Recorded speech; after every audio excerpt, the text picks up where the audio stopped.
Hi, and welcome to another episode of Nursing Your Way to Wealth, where a mental health nurse and an accountant talk about wealth creation, personal development, and financial independence in the UK to help you live the life you deserve.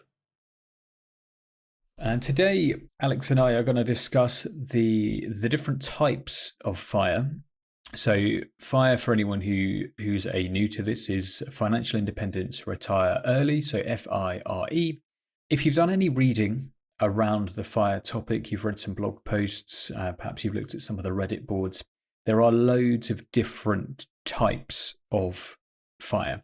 We're going to discuss a few of them. We're going to look at regular FiRe, or normal FiRe, as we'd call it. We'll also look at Coast FiRe, Lean FiRe, Fat FiRe, Barista / Flexi FiRe, and lastly, Dumpster FiRe. So there's both of us here. Alex has done some numbers, as he's the numbers man. He's going to put some expertise and accountancy into it. And really, we'll do a short segment on each of these FiRe aspects that you can pick from. Hopefully, we'll give you a better understanding of A, where you're at, B, and which to aim for, and really to understand a bit of the ins and outs of each of those. Yeah, hi Alex, and hi everybody. Thanks for tuning in again. So it's quite an interesting episode this, and we'll try and keep it. There'll be a few numbers, but I'm hoping to keep them as nice and easy as possible. But hopefully, it just demonstrates some of the points. And I think probably to start with, it's worth just outlining the theory behind the financial independence numbers. So there has been the idea being you can have a portfolio of investments that generate enough money to cover your living expenses. And there's a few factors at play. One is the value of your expenses. So, how much does your lifestyle cost? That will increase the amount of money that you need to save. And there's also what they call the safe withdrawal rate. And that is assumed to be at 4%. And there was a study done kind of probably in the mid 80s, I think it was. It looked at about 50 years worth of investment returns and to try and calculate how much of somebody's pension would be withdrawn, how much could be withdrawn each year for over a lifetime without touching the capital, and that would be over a 30-year period. So the study was done and it used lots of different scenarios, but came to the conclusion that 4% per year could be withdrawn from an investment portfolio, assuming that the investments were spread, I think it was 80% into shares and 20% into bonds, and that portfolio would never be diminished.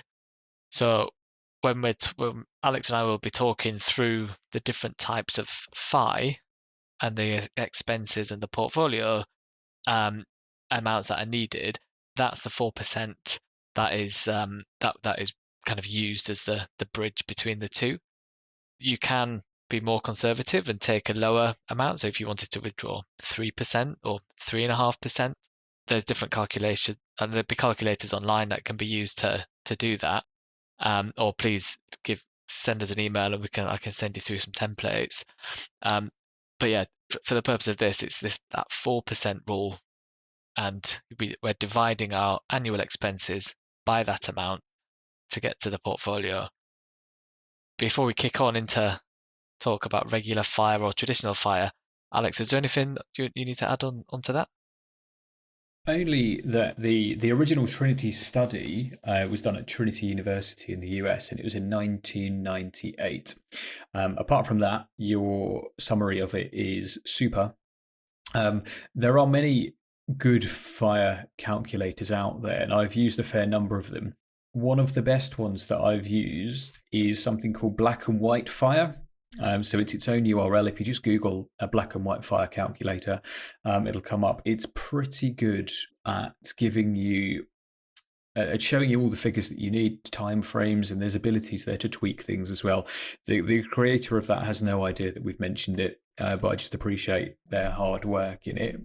The other useful thing for plotting stuff like this is the app called Topia, run by a chap called Logan. Again, I don't know him, but it's very, very good. in showing you in pictures. It gives you graphs, it gives you charts, and allows you to tweak things. So, what would happen if I earned slightly more of an investment return? What would happen if I invested an extra 20 quid a month? How does that affect the dates and the time frame that I would get to being financially independent? So, yeah, no, Alex, nothing more than that. So, shall we begin with regular or normal fire, which is having an invested amount which is 25 times your annual expenses? And Alex, I'm going to pass back to you as the numbers chap to flesh that out a bit more. Yeah, absolutely. So I guess with traditional FI, you're kind of looking at your current lifestyle and how much is that costing me per year. And so just as an example, if you wanted to have be spending the £20,000 per year, then you have and that withdrawal rate is 4%, or timesing that by 25, the value of a portfolio that would be needed to sustain that amount would be £500,000. And that it sounds like a lot of money, and it certainly is a lot.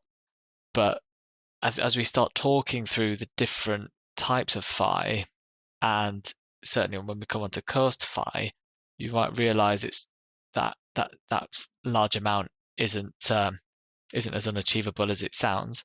But that's very much just keeping in your.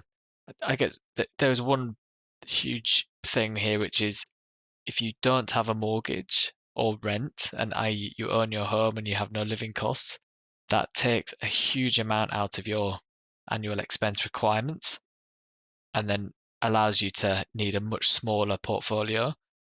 If you were to um, want to keep your mortgage or keep renting, you would then just subsequently need to have more of a sizable portfolio to support that.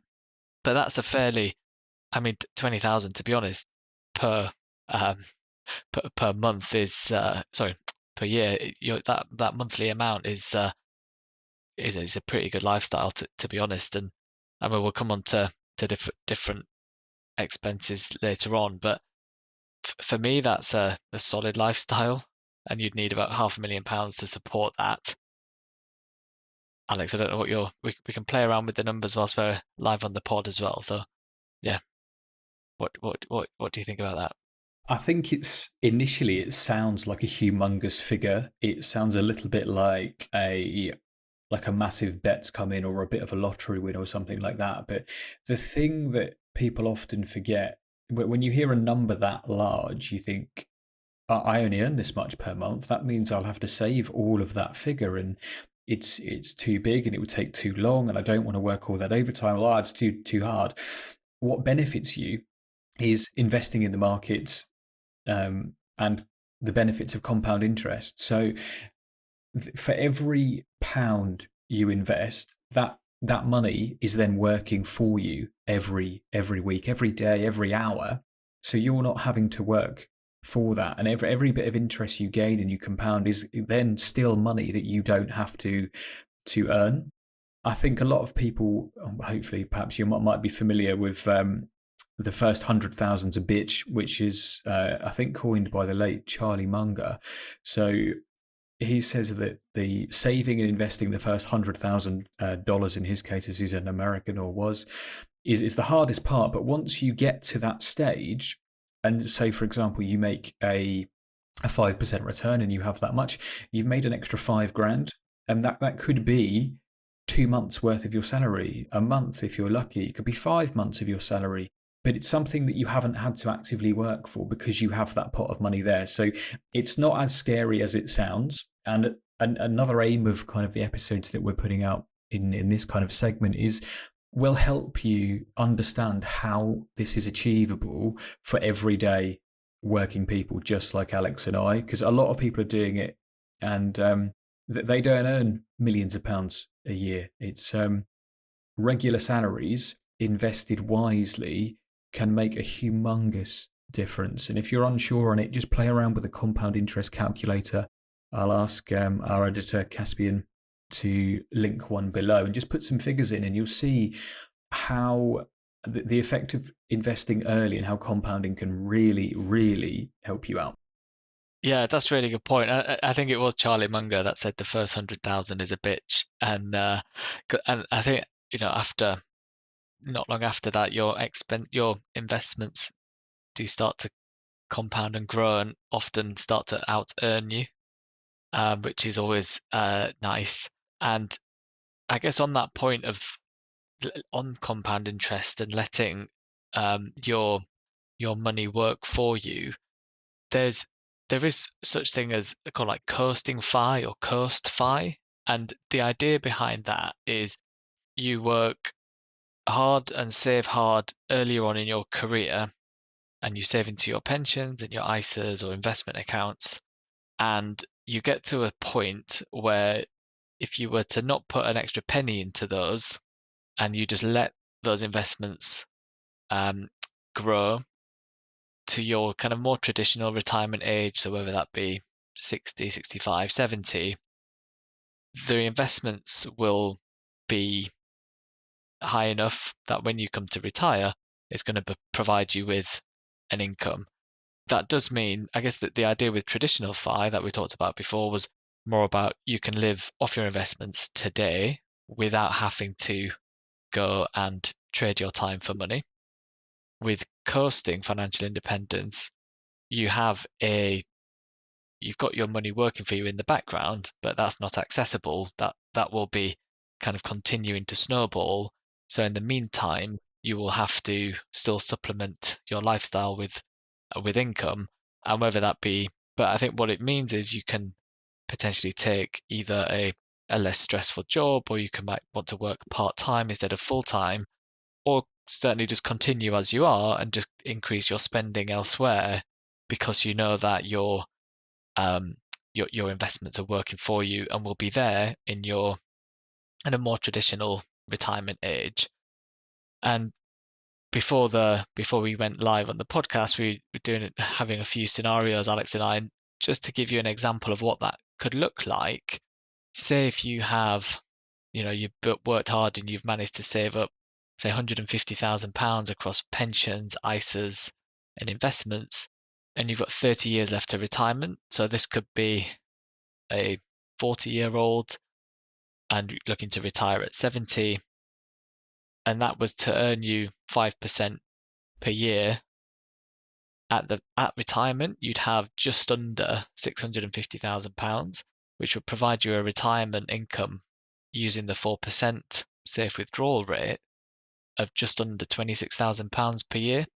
So by kind of taking you know, aggressively saving and investing early on, you've then bought yourself 30 years, that there's a good chance you're gonna be sat on a nice nest egg that's going to provide for you in retirement.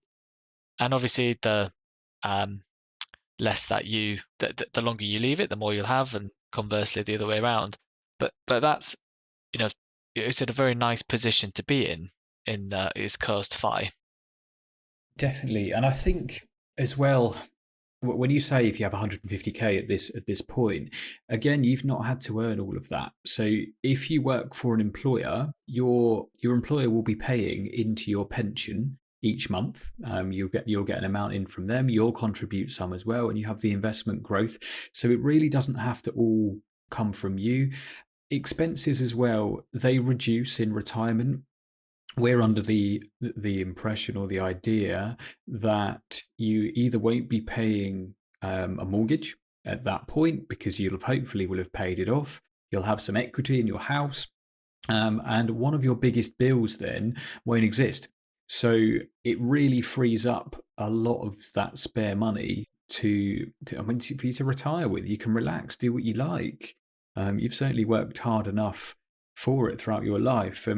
What Alex and I will attempt to do through this series and this podcast is to help you and educate you and do some thought experiments on how you can get the most out of your money, because we only get one life and we want it to be as good as it can be. I mean, I think, Alex, what we should have mentioned at the beginning is you and I are going to achieve the majority of this just with an ISA and a pension in the UK. ISA is an individual savings account, and we know what pensions are. We've discussed those already. And I think the flexibility that being coast FI will give you is it means you don't have to have your nose to the grindstone the whole time. You can say take a lower paying job. You can work part time, perhaps drop to 4 days instead of five. That said, you don't have to retire at 60, 65. Plans can change, life can change. You're under no obligation to take your pension at just because you're now 65. You can leave it and continue to invest it for another couple of years if you enjoy your job. And if something happens that means you want to stop, then you have that option available to you. You'll have then, hopefully, with some extra years of investing and compounding, additional money, perhaps more money than you need. And then you're in a position to perhaps gift some to your children or to a charity, something like that. It gives you the freedom, and it gives you the options, which is really at the core of certainly why I'm on this path, is the freedom to choose, the flexibility that being financially independent will give you and your family. So, Alex, is there anything else Coast Fi you want to talk about, or shall we move to the next one?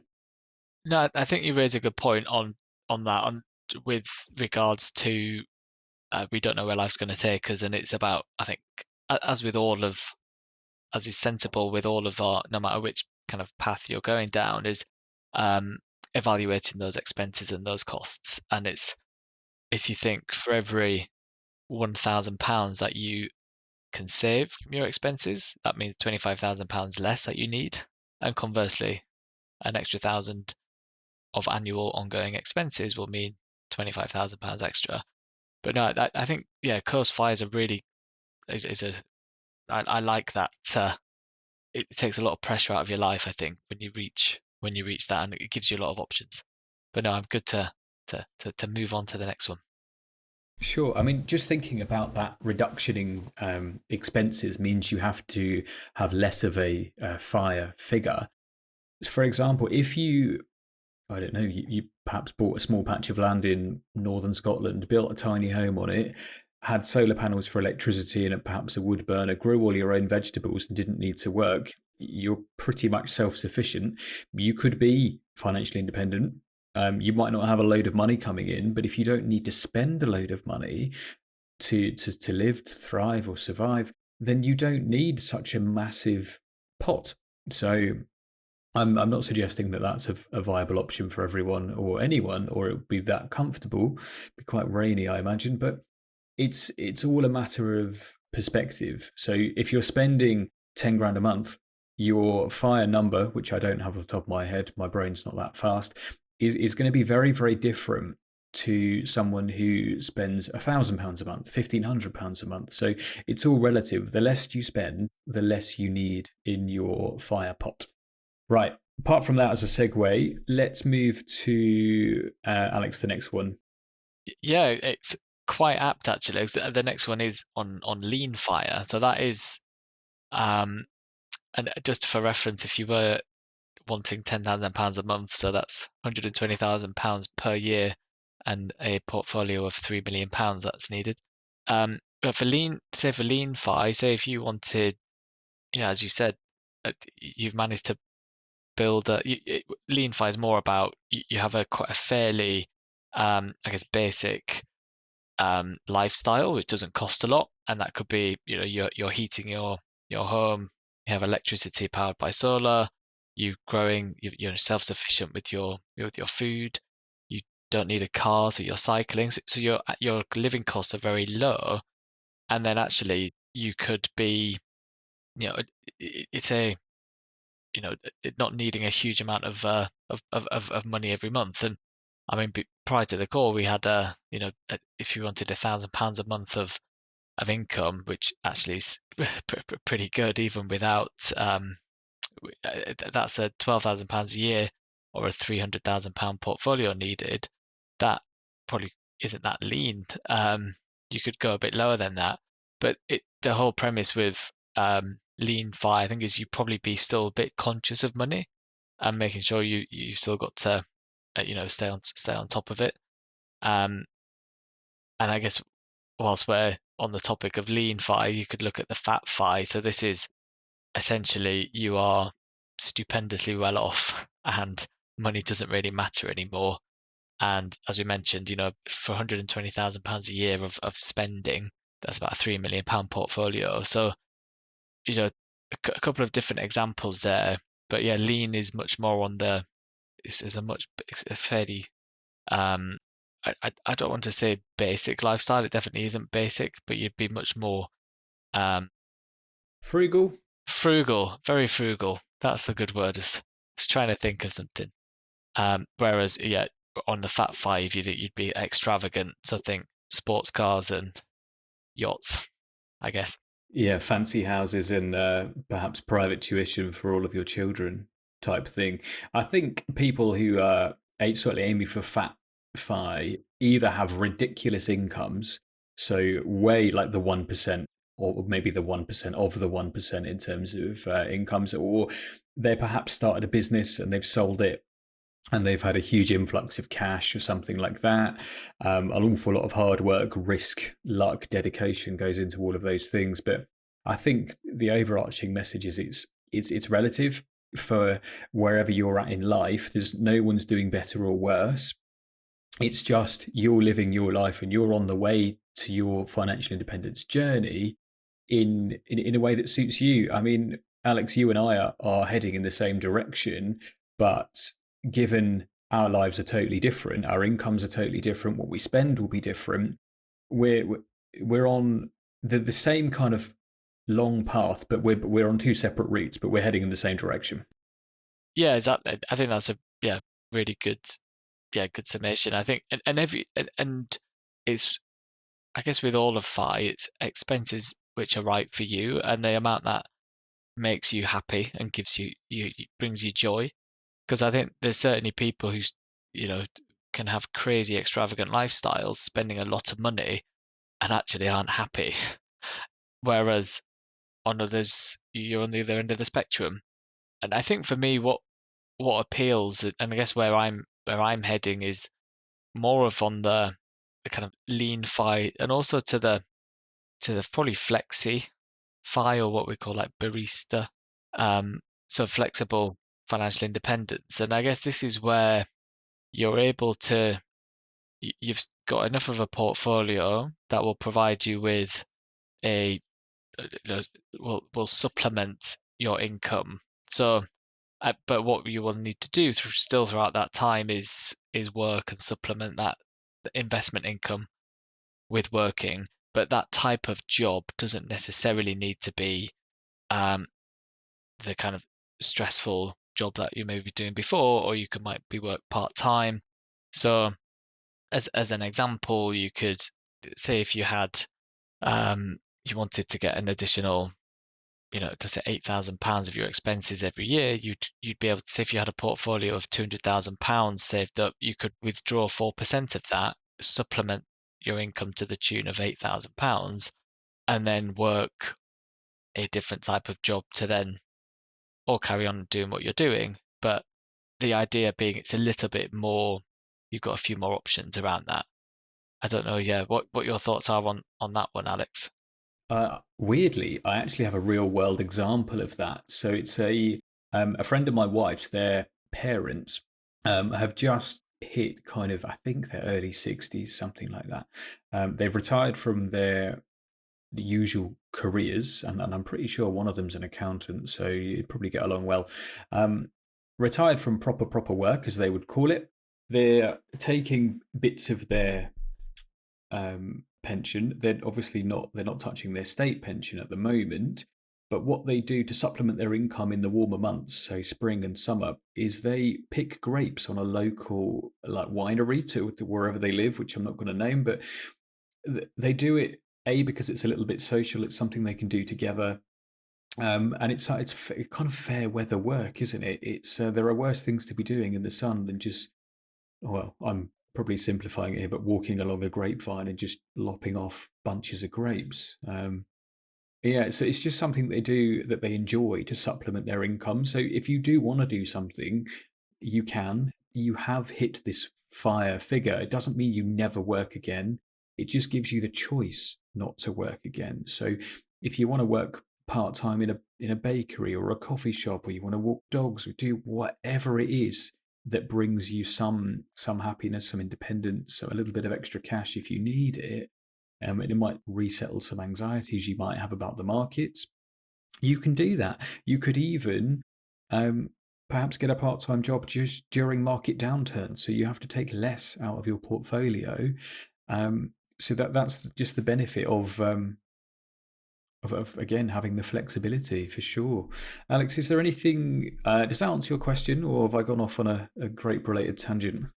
Yeah, yeah. Well, that's a great, really good example, actually. And I think there is a bit of a misnomer with the FIRE um, acronym in that the retire early bit. And people that tend to be pursuing this tend to be, proactive and want to work, and so they don't. I think it's quite rare to get to the point where, okay, I've got this amount of money in my portfolio. I'm just going to then sit and watch Netflix box sets all day. Like that, I don't think happens. But what you do get is freedom and options. And exactly, like that's a great, really nice example actually of picking grapes in the fair weather. But that's a lovely option. What is sad is when you see people who've not taken care of their financials because of, there is not a financial education at all in the UK. And you get to the point where you're having to do, you say, you don't want to be into the position where you have to be picking grapes, or another hard job, but in the winter, and being forced to work for people that you don't want to work for. That's the thing that we're trying to avoid, and it's those options and flexibility which is the important part. So it's the FI part of FiRe, which is I think the important bit that just needs reinforcing, certainly from my perspective. Yeah, I think there's a massive thing there about the lack of certainly financial education and financial literacy. I think it's got better for certainly millennials and all the generations below, Generation Z, etc., because we just have access to all of this information now. Like the internet has given us information at our fingertips within a couple of seconds. You can learn about a topic, you can learn virtually anything about anything that you want to do. Someone will have made a YouTube video about it. So I think it really gives you extra choices, and I'm all for flexibility, and both in body and in mind and in life. So the more yeah, I mean, the better decisions you make when you're young gives you so much more flexibility when you're older. I mean, just picking grapes is just one analogy. It can give you the time, the freedom, the stress-free environment, hopefully, to focus on your health if you need to. You can focus on raising, I don't know, some grandchildren if you have some. You can start your own canoe hire business or any other thing that you've wished you'd done when you were younger. It can give you that space and that freedom to to really give that a go without losing your house or your roof or your livelihood if it fails. And actually, if it does fail, then you learn from it. If it's really successful, then great. I mean, there's some generational wealth. Give it to your children, give it to a charity, give it to whatever, or keep it. You worked hard for it, you took the risk. That's another tangent, but Alex, is there anything else? I think we've covered regular FiRe, coast FiRe, lean and fat FiRe, barista slash flexi. Are there any other variants that you've got in your head that you want to discuss? Just the I know during your research for the episode, you came across dumpster fire and also Wi-Fi, but yeah, Wi-Fi, which I thought were quite hilarious. Um, there seems to be more and more variations of it coming. But if I understand it, dumpster fire is where you're financially independent, but your lifestyle's a wreck, which I thought was brilliant. And then also the Wi-Fi, where it's I think if I understood you, just marry somebody, you just marry a wife that has already got who's already financially independent. So two which are probably not recommended from my side, but I thought were quite funny. No, I mean you are absolutely right. You the dumpster fire. I'm right. So I'm getting these from a website called personalfinanceclub.com, which is from a cursory glance is US focused. We talk here on this podcast not only about wealth creation but personal development. So I really hope that the people who are going to come with us on this journey learn from us and teach us things as well as we go. I hope you don't get to a point where you're financially set, but your life's still a mess. So let's work on that too. And we'll have some episodes on personal development, growth, and we'll cover some sciencey, mentally psychological bits as well. The marry up thing, in my opinion, is a bit of a cop out. I mean, it says you've reached, and they've called it Wi-Fi because it's here. There's a picture of a man marrying a rich lady, but it could be the other way around. I guess that's maybe, I don't know, me fi for men fi or whatever. You've reached it when you marry a person or woman, man, whatever, who is financially independent. That, I mean, it's possible. You could do that. I certainly wouldn't advocate spending all your money and just gambling that that's going to be your option when you get to 40, 50, 60 years old. It may well be too late for the compounding to do its thing at that point. So yeah, they obviously not in our list, but they're just additional things that have been been discussed. So if so if you're listening and you think, oh, actually, I like the idea of a regular fire, or I'm on the way to coast fire, or I am lean fire, or if you're fat fire and you're just, I don't know, sitting on a yacht listening to two Alexes talk about money and life, do send us an email. So our email address will be below. We'd like to hear from any of you, any or all of you. Alex and I will personally write you a response. And if you do need some form of calculator or spreadsheet, I mean, Alex, you mentioned earlier you can send people templates as well, just to make things a little bit easier for someone else. We're happy to do that as well. I wonder if it's worth us making our own FiRe calculator. My initial thought is probably not, because there's a lot of smarter people than me, certainly, who are already on that. So again, the ones that I've used before are black and white FiRe calculator. And I've also dabbled a bit with the Topia app run by a chap called Logan, supported by Grant Sabatier, who's written a number of good FiRe books as well. Alex, I think that's a fairly good rundown of each of the FiRes that we certainly know about. But if anyone knows of any different, following a slightly different path, do let us know. If you have any questions about any of them, let us know as well, and we'll address them in another episode. But Alex, anything more from you? No, I think I agree. It was a good rundown of the different types of FI. And yeah, please, if anybody has any questions or comments, please get in touch. But yeah, that's all good from me. Okay, me too. Thank you for listening. Really appreciate you spending the last 35 minutes of your life with us. We our desire to work on this and release these episodes, it's something that we just want to help other people in the way that we've been helped by others too, to simplify things that are perhaps intentionally difficult, so people really don't struggle as much as they perhaps are doing. So if you think we're doing useful, we could send us an email. If you think we are not doing something that we should be doing, again, write to us and tell us that. We can learn from you. We don't know what we don't know. But yeah, thank you for listening, and we'll catch you in the next one.